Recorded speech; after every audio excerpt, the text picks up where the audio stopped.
Hello, my name is Om Prakash Kumar. In the previous class, we have completed the board level question of 2 and 5 mark, even 3 marks also. Now today I am going to solve the board level question of adjacent region type question of chapter 3 of class 10th mathematics pairs of linear equation in two variables. पहले वाले class में हम लोगों ने board level के question सारे कर लिए थे जो कि 2, 3 एंड 5 मार्क्स के हमारे आ सकते थे चैप्टर 3 से रिलेटेड। अब जो है हम लास्ट टर्म्स की तरफ चल रहे हैं बोर्ड लेवल का, जो कि हमारा एडजेसेंट रीजन टाइप क्वेश्चन जो कि बोर्ड में कभी कभी पूछता है दो। ओके, तो कोई भी चैप्टर से वो पूछ सकता है, इसलिए हम लोग इस क्वेश्चंस को भी करेंगे चैप्टर्स के साथ। तो चैप्टर 3 से रिलेटेड जितने भी एडजेसेंट रीजन टाइप क्वेश्चन हो सकते थे आज हम इस वीडियो में करेंगे, और साथ में हम लोग केस बेस्ड भी क्वेश्चन करेंगे। जैसे कि हम लोग को पता है कि केस बेस्ड भी क्वेश्चन हमारा पूछता ही है, वो फिक्स से 12 मार्क्स का पूछता है। अब कहाँ से कौन से चैप्टर से पूछेगा हमें नहीं पता है, बट हम लोग को प्रैक्टिस करना है। ओके, तो देखिए बोर्ड पर हमारा क्वेश्चन लिखा गया है। जब भी एडजेसेंट रीजन टाइप का क्वेश्चन बोलता है तो इसमें 4 ऑप्शन आपके ऑलरेडी सेट रहते हैं। देखिए दिया क्या गया, 4 ऑप्शन कह रहा है। पहला, both adjacent and reason R true and reason R is the correct explanation of adjacent. यानी कि पहला जो ऑप्शन कह रहा है कि दोनों स्टेटमेंट, यानी दो स्टेटमेंट देते हैं, एक एडजेसेंट दूसरा रीजन, दोनों सही है और जो रीजन है वो करेक्ट एक्सप्लेन कर रहा है किसको, उस एडजेसेंट वाले स्टेटमेंट को। ये पहला ऑप्शन है हमारा। सेकेंड ऑप्शन क्या कह रहा है कि both adjacent and reason R are, true दोनों सही है but reason R is not the correct explanation of adjacent. यानी कि रीजन वो करेक्ट वेरीफाई नहीं कर रहा है, यानी कि एक्सप्लेन नहीं कर रहा है किसको, एडजेसेंट को। आगे देखिए सी ऑप्शन क्या दिया है कि हमारा एडजेसेंट तो सही है यानी ट्रू है, बट रीजन हमारा क्या है, गलत है। ये थर्ड ऑप्शन है। फोर्थ ऑप्शन क्या कह रहा है कि एडजेसेंट हमारा गलत है, यानी adjacent is false, but reason आपके क्या दिए गए हैं, सही है। तो पहला क्वेश्चन हम लोगों ने यहाँ पर लिखा क्या है, ये चारों ऑप्शंस आपको समझ में आ गए हैं। अब उससे रिलेटेड क्वेश्चन देखिए कैसे देता है। देखिए एडजेसेंट हमारा दिया गया है, बोल क्या कह रहा है कि if two lines are parallel, यानी अगर दो लाइन्स पैरेलल है, then the pair of equation have infinite solution. तो हमें पता है, ध्यान दिए होंगे आप, कि जब भी पैरेलल होता है लाइन हमारा, तो हमें क्या पता है, पैरेलल का मतलब क्या होता है, जो कभी एक दूसरे को कट ना करे। ओके, हम लोगों ने तो यही सुना है कि पैरेलल का मतलब क्या होता है, जो कभी एक दूसरे को कट ना करे। और पैरेलल कब होता है, जब वो नो सॉल्यूशन होता है, नो सॉल्यूशन। यानी उसका फॉर्मूला क्या होता है, a1 by a2 equals to b1 by b2 is not equals to c1 by c2, ये होता है। बट इनफिनाइट सॉल्यूशन में तीनों इक्वल होते हैं। लेकिन यहाँ पे कह क्या रहा है कि आपका जब दो लाइंस पैरेलल होता है तो उसके पेयर ऑफ इक्वेशंस क्या होते हैं, इनफिनाइट सॉल्यूशन होते हैं। जबकि हमें पता है जब भी पैरेलल होता है तो पैरेलल में क्या होता है, हमारा नो सॉल्यूशन आता है। यानी कि ये हमारा स्टेटमेंट क्या हो गया, गलत हो गया। यानी हमें पता चल गया कि एसन क्या है, गलत है। आगे आइए, the pair of linear equation representing parallel line is inconsistent. तो हमें पता है कि सिस्टम ऑफ इक्वेशन दो होता है, एक कॉन्सिस्टेंट और दूसरा इनकॉन्सिस्टेंट। इनकॉन्सिस्टेंट जो होता है सिर्फ सिंगल होता है, जिसको कि हम लोग नो सॉल्यूशन यानी पैरेलल लाइंस को कहते हैं। और बिल्कुल ये यही कह रहा है कि पैरेलल लाइन हमारा इनकॉन्सिस्टेंट होता है, तो ये हमारा क्या है, सही है। तो हम ऐसा ऑप्शन ढूंढेंगे जिसमें एडजेसेंट गलत है और रीजन सही है। तो देखिए क्या दिया गया है, तो डी ऑप्शन में देखिए क्या कह रहा है, एडजेसेंट इज फॉल्स दिया गया है, but reason R is true, यानी रीजन हमारा ट्रू है। यानी इसका आंसर सीधा सीधी बोले तो क्या हो जाएगा, ऑप्शन सी हमारा क्या होगा, ये आंसर होगा। आई होप कि आपको समझ में आ गया होगा। स्क्रीनशॉट लीजिए, फिर नेक्स्ट क्वेश्चन की बात करेंगे।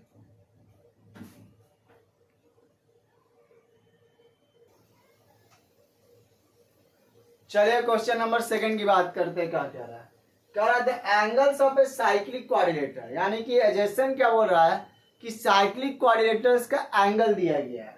बोला क्या गया, एबीसीडी, एंगल ए का वैल्यू 6x + 10 डिग्री है, एंगल बी का वैल्यू 5x डिग्री है, एंगल सी का वैल्यू x + y डिग्री है, एंड एंगल डी का वैल्यू 3y - 10 डिग्री है। और कह रहा जो वैल्यू निकल के आया एक्स और वाई का वो है 20 और 30 डिग्री। यानी कि आपको बोला गया कि एक साइक्लिक क्वाड्रिलेटरल है, उसका जो एंगल से ए बी सी डी का वो भी दिया गया और उसको फाइंड आउट करने के बाद एक्स और वाई का वैल्यू मिला, जिसमें बोला गया कि एक्स का वैल्यू 20 बट एंगल वाई का वैल्यू 30 डिग्री है। आगे रीजन बोला कि in cyclic quadrilateral the sum of the opposite angles is 180 degree. ये तो बात बिल्कुल सही है, ये बिल्कुल सही कर रहा है कि जो साइक्लिक क्वाड्रिलेटरल के अपोजिट एंगल के जो सम होते हैं वो 180 डिग्री होते हैं, जो कि हमें क्लास 9 का एक थ्योरम है उसमें पढ़ा है। तो अब हमें बोलना है रीजन तो सही है, अब एडजेसेंट को वेरीफाई करता है कि नहीं करता है उसको देखेंगे। तो पहले हम एक्स और वाई का वैल्यू चेक करेंगे वो क्या एक्चुअली दिया है कि नहीं दिया है। तो हम क्या करेंगे, ये बी और डी को जोड़ेंगे, angle B plus angle D को जोड़ा 180 डिग्री आ गया।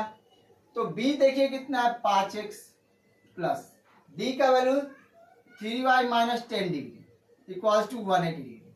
ओके, तो 5x plus 3y equals to 180 degree plus 10 degree. तो 5x plus 3y equals to कितना हो गया 190 डिग्री। अब हम क्या करेंगे, यहाँ पर x और y का वैल्यू डालकर देखेंगे। आइए डालते हैं। तो 5 इंटू एक्स का वैल्यू कितना है 20, जबकि y की वैल्यू 30 इक्वल्स टू 190 डिग्री। तो ये तो हमारा 100 हो गया और ये हमारा 90 डिग्री हो गया और ये 190 डिग्री। तो ये भी 190 डिग्री और ये भी 190 डिग्री, यानी कि ये भी हमारा क्या है सही है और बिल्कुल हमारा रीजन करेक्ट एक्सप्लेन कर रहा है किसको, एडजेसेंट को। तो इसका जो आंसर हो जाएगा वो हमारा ऑप्शन नंबर ए होगा। आई होप कि आपको समझ में आ गया होगा। मैंने क्लियर यहाँ इसीलिए वेरीफाई भी करके दिखा दिया है कि कैसे आया है। ओके, तो स्क्रीनशॉट लीजिए, नेक्स्ट क्वेश्चन की हम बात करेंगे।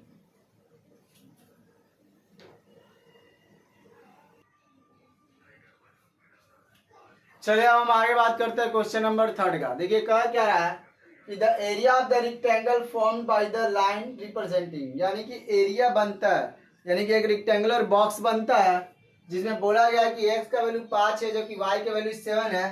तो उसके कोऑर्डिनेट एक्सिस का अगर हम एरिया की बात करें क्या बन गया 35 स्क्वायर यूनिट्स में। ओके, तो आप सोच सकते हैं कि जब भी हमारा बात करते हैं ये x और y है, तो ये हमारा x एक्सिस और ये हमारा y एक्सिस।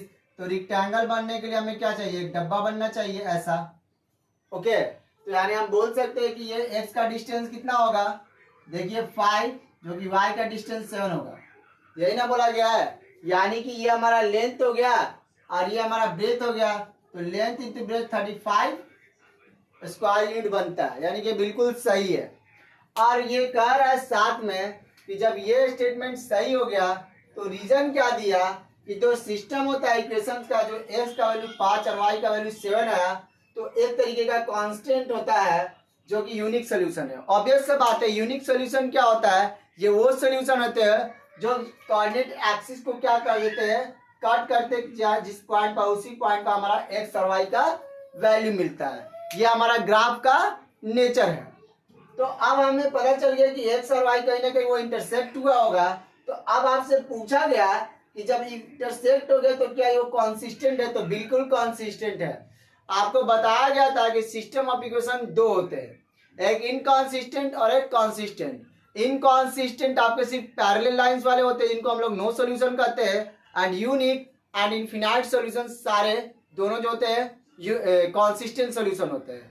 तो जो कि अब ये यूनिक सॉल्यूशन है तो ये भी क्या है, कॉन्सिस्टेंट है, यानी कि ये भी सही है और ये उसको वेरीफाई करता है, यानी कि हमारा आंसर जो हो जाएगा ऑप्शन नंबर ए बिल्कुल ही सही है, क्योंकि ये करेक्ट क्या कर रहा है, एक्सप्लेन कर रहा है, ये दोनों सही है।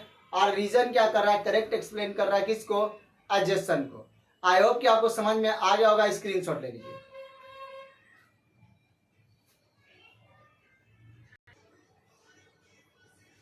चले हम बात करते हैं क्वेश्चन नंबर 4 की तरफ। क्या क्या रहा है, देखिए कि एडजेसेंट बोला गया कि एक आपको इक्वेशन दिया गया है, दो लीनियर इक्वेशन टू वेरिएबल्स का, 6x plus 2y equals to -2 और 4x प्लस 5y minus 1 are parallel, then the value of k, यानी कहीं ना कहीं पर हमारा यहाँ पर k होगा। जो कि दिख नहीं रहा है, तो हो सकता है चलिए इसको हम ले लेते हैं के, ओके, के वाई ले लेते हैं -1। अब बोला क्या गया कि जब पैरेलल है तो के का वैल्यू 15/4 आया। कब? जब पैरेलल बोला जाता है कि a1/a2 equals to b1/b2 is not equals to c1/c2। तो ये पैरेलल का बिल्कुल सही फॉर्मूला है। अब हम देखते हैं ये वेरीफाई कर रहा है कि नहीं। आइए, तो चलिए, ये हमारा तो a1 है 6, ये हमारा a2 है 4, आ गया। ये हमारा क्या है b1 है और ये हमारा क्या है b2 है। अब उसके अकॉर्डिंग बात करते हैं, देखते हैं। द्वितीयाय 6 और तो कहीं कुछ है नहीं, आगे आइए। अब बोला क्या गया कि k का वैल्यू 3, ये क्रॉस मल्टीप्लीकेशन हो जाएगा यहाँ पर, तो 3 इंटू के इक्वल्स टू 4 इंटू 1, यानी k इक्वल टू 4 बाई क्या आ गया 3। यानी अगर हम कहें फॉर्मूला तो सही है, बट ये हमारा क्या हो जा रहा है, पैरेलल होने के बावजूद भी हमारा k का वैल्यू 15/4 नहीं आ रहा है, यानी कि ये गलत है।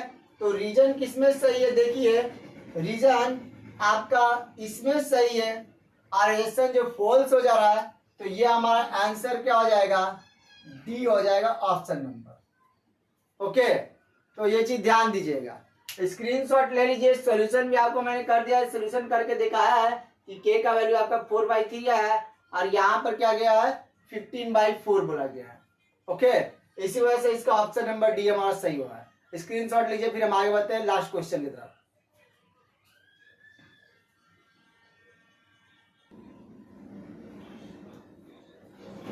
चलिए 5th क्वेश्चन की तरफ बढ़ते हैं। ये हमारा 5th क्वेश्चन है, जिसमें बोला गया कि एडजेसेंट बोल रहा है कि the graph of the linear equation 4x + 2y = 12 and 4x - 2y = 4 represent करता है pair of intersecting line. Intersecting line का मतलब क्या है? Unique solution. यूनिक सोल्यूशन का फॉर्मूला क्या होता है? a1/a2 is not equals to b1/b2। तो चलिए करते हैं। a1/a2 यानी कि 4, ओके, और यहाँ भी हमारा क्या हो गया 4 इक्वल्स टू b1 क्या है यहाँ पर 2 और b2 यहाँ पर क्या है -2। यही है, काट दो 1, काट दो -1, तो 1 इक्वल्स टू -1 नहीं है, तो ये बिल्कुल सही है। ये इंटरसेक्टिंग लाइन है, यानी हमें पता चल गया कि ये इंटरसेक्टिंग लाइन है। अब कह रहा है कि the graph of linear equation ये आपका रिप्रेजेंट करता है pair of intersecting line, formula पर ये। चलिए ये भी देखते हैं। a1 कितना हो गया 4, a2 यहाँ पर 4, यहाँ पर 1 और यहाँ पर -2, काट दो तो 1, तो 1 इज नॉट इक्वल्स टू -1/2, तो ये भी हमारा सही है और ये वेरीफाई कर रहा है किसको? एडजेसेंट को, रीजन हमारा। तो हम बोल सकते हैं कि ये जो हमारा आंसर होगा वो क्या हो जाएगा, ए ऑप्शन नंबर सही होगा। ओके, तो इस वीडियो में जितने भी हमारा चैप्टर 3 से एडजेसेंट रीजन टाइप क्वेश्चन बन सकते थे हम लोगों ने बना लिया। टोटल 5 ही बनते थे, उससे ज्यादा नहीं बनते थे। स्क्रीनशॉट लीजिए, फिर हम आगे बात करेंगे।